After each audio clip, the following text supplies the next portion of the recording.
Let us talk about Aristotle's theory of institution of slavery. According to Aristotle, the family is the first association for human development, and he called that family as household.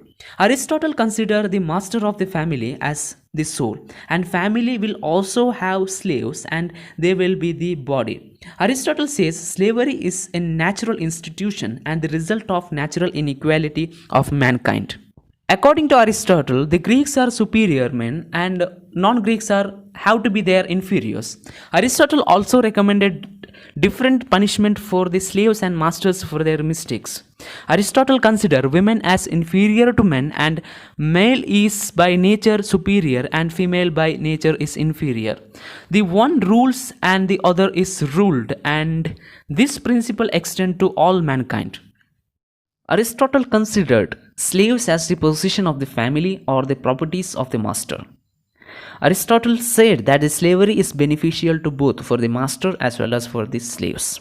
Aristotle justified slavery on three grounds. The first ground is slavery is natural, and second ground is slavery is necessary, and third ground slavery is beneficial to all.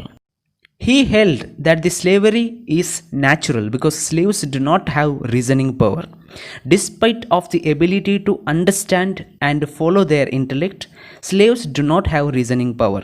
Therefore, according to Aristotle, natural slaves are those who understand reason but possess no reasoning ability. Aristotle said that the superior would rule over inferior just as the soul rules over the body and reason over appetite. In other words, people with superior reasoning powers would rule the inferior in reasoning. The master are stated to be physically and mentally stronger than slaves. So Aristotle said they naturally become masters. According to Aristotle, slavery is necessary because they provide leisure, which is most essential for the welfare of the state. Aristotle stated that slavery benefited the slaves as well because by being a slave, he lives with the master and able to get the virtue of the master and elevate himself. Aristotle believed that slaves have sustained the Greek social and economic system, and they helped Greece against social disorder and chaos. According to him, slavery is a social necessity. It was complementary to slaves as well as the master, and that aid in perfection. Aristotle's justification of slavery was not without any condition.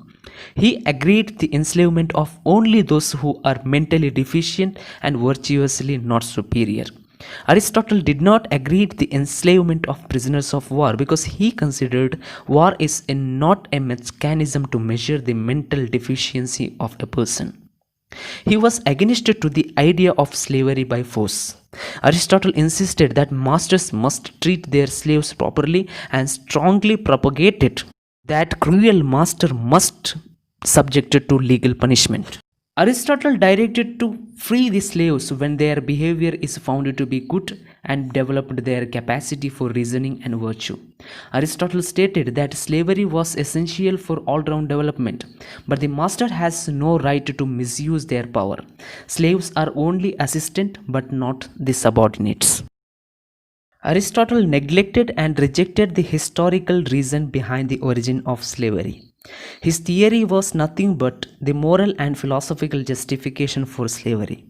His theory of slavery and justification of slavery was nothing but the vindication to his primitive and ancient class dominant outlook towards society and life.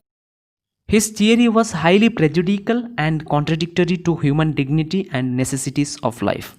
It is prejudicial because it propagated that Greeks are superior and fit to rule the world, and they could not be enslaved even if they were defeated by the barbarians.